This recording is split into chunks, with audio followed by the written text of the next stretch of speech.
Good day, beautiful soul family, and welcome back to Miracles Beneath the Surface. And today is about idols. Now, we see it time and time again in the Bible. It talks about, especially with the Ten Commandments, thou shalt not worship any other God or idols before God the Almighty. We see in different accounts have kings and queens have worshipped idols and other supposed lowercase g gods. Demons, really. They're not gods. They're demons. And we see how, it's so interesting. Immediately, God Almighty is telling me that when a man seeks for a mate and finds it in a Jezebel, their kingdom shall always be destroyed. And what's so interesting, it's not just about a woman who chooses to live their life in a distorted way. It's a choice, remember? But it's beneath that surface. Anything where there is a demon in connection to will always be ultimately destroyed.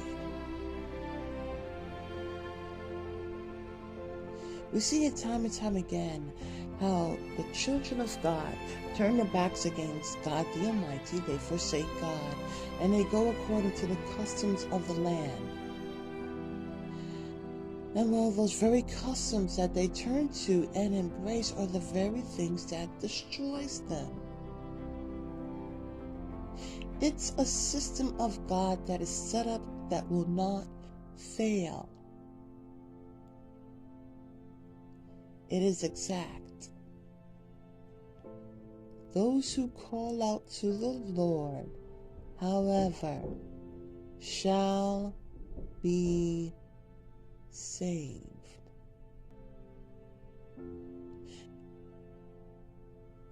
God, as I go on my journey, God shows me the very things that we are taught on a deeper plane, such as great is God that is within us and that of which is in the world. But the truth is how great is the focus of you on God. That of which you focus on is that of which is great within you. Now, if you're focused on God and you love God and you worship God,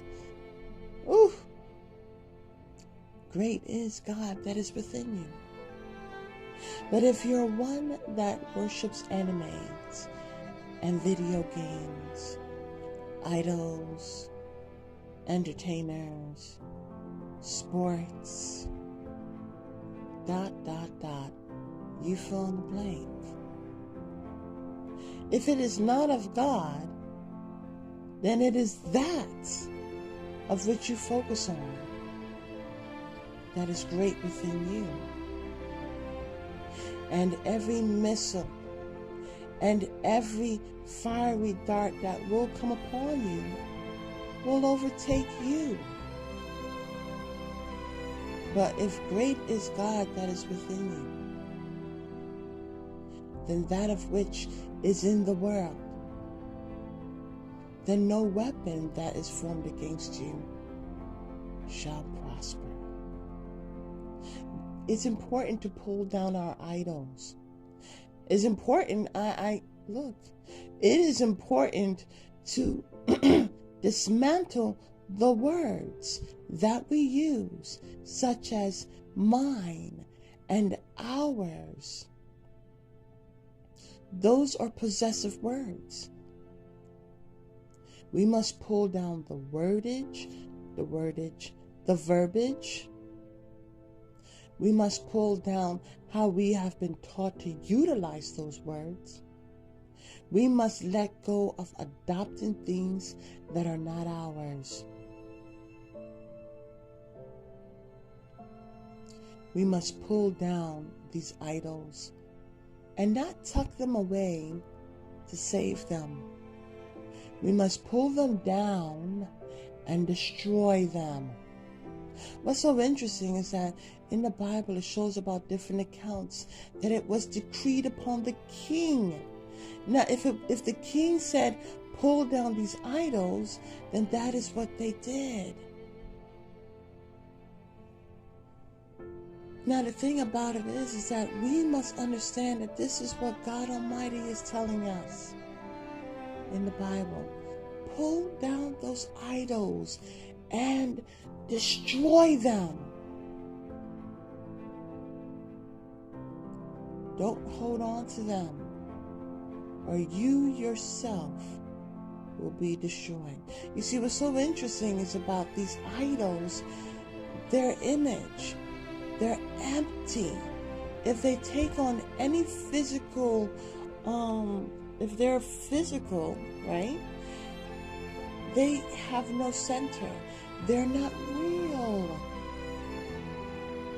We're coming to a time frame where it's coming from a physical statue or the physical aspect of it, and it's becoming more hologram.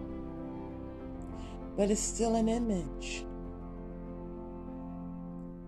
And those images need to be torn down